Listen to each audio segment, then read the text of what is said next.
आलस्य व्यक्ति का सबसे बड़ा शत्रु माना गया है, क्योंकि अपने आलस्य के कारण व्यक्ति अपने जीवन में तमाम तरह के सुख, साधन और सफलता से वंचित रह जाता है। वह पाना तो बहुत कुछ चाहता है, लेकिन अपने कंफर्ट जोन से बाहर नहीं निकलना चाहता। दोस्तों, यदि आसमान में उड़ना है तो अपने आलस्य और आरामदायक जिंदगी को हमेशा के लिए गुड बाय कहना होगा। आलस्य हमारे जीवन के लिए कितना बड़ा श्राप है, आइए समझते हैं एक छोटी सी कहानी के माध्यम से। एक बार की बात है, प्राचीन काल में एक राज्य में एक राजा राज करता था। राजा के बगीचे में एक बड़ा पेड़ था। उस पेड़ पर 2 चिड़िया रहती थीं। राजा सुबह और शाम को अपने बगीचे में टहलने जाता था। कुछ दिन बाद राजा ने देखा चिड़ियों का घोंसला नीचे गिरा हुआ है। राजा ने नजदीक जाकर देखा तो घोंसले के अंदर अंडे थे, जिसमें से एक अंडा फूट गया था।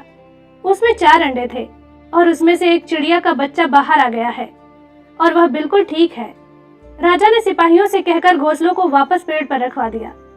कुछ दिनों बाद अंडों से बाकी 3 बच्चे भी बाहर निकल आए।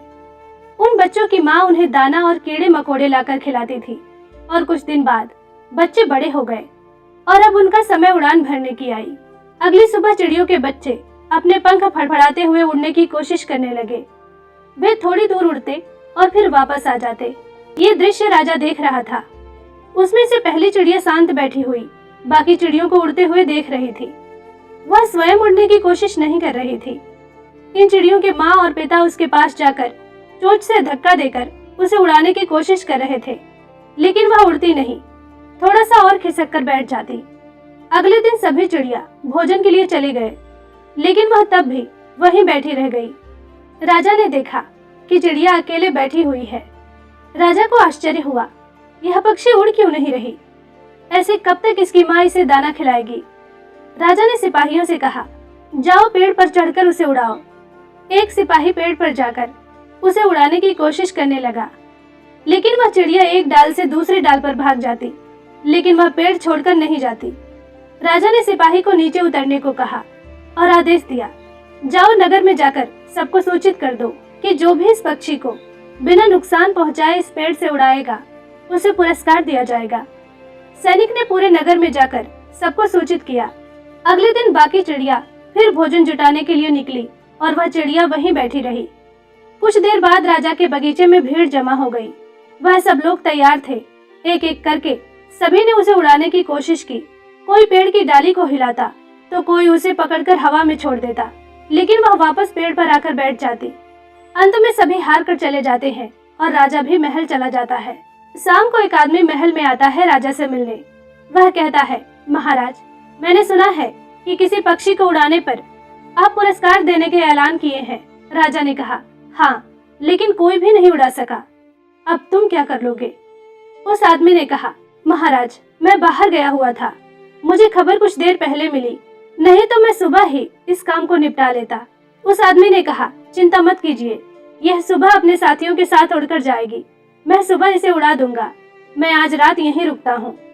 सुबह होते ही वह आदमी राजा के पास दौड़ कर गया और उन्हें जगाया और उन्हें कहा, महाराज जल्दी बाहर आएं।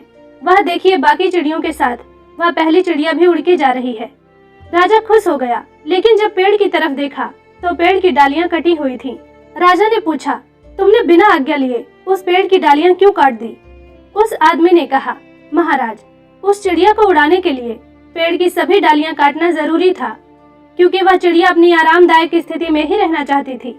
वह उड़ना नहीं चाहती थी, दाना इकट्ठा नहीं करना चाहती थी, क्योंकि उसे पेड़ पर ही बैठे बैठे सब मिल रहा था। उसकी माँ उसे दाना देती और वह सिर्फ बैठी रहती। जब मैंने पेड़ की डालियां काट दी, तब उसके पास उड़ने के सिवा अब और कोई रास्ता न बचा और वह उड़कर चली गई। अब वह जिंदगी की तकलीफ और खुशी को अनुभव कर पाएगी।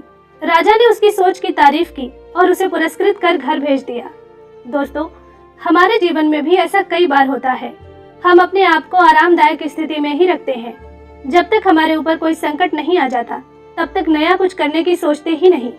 और कुछ लोग नया करने की सोचते तो हैं, लेकिन वह इतना आलसी हो जाते हैं कि वह तुरंत धीरज खो देते हैं और मेहनत छोड़ वापस आराम करने लगते हैं। दोस्तों, इससे पहले कि संकट आए, आराम छोड़िए और मेहनत कीजिए।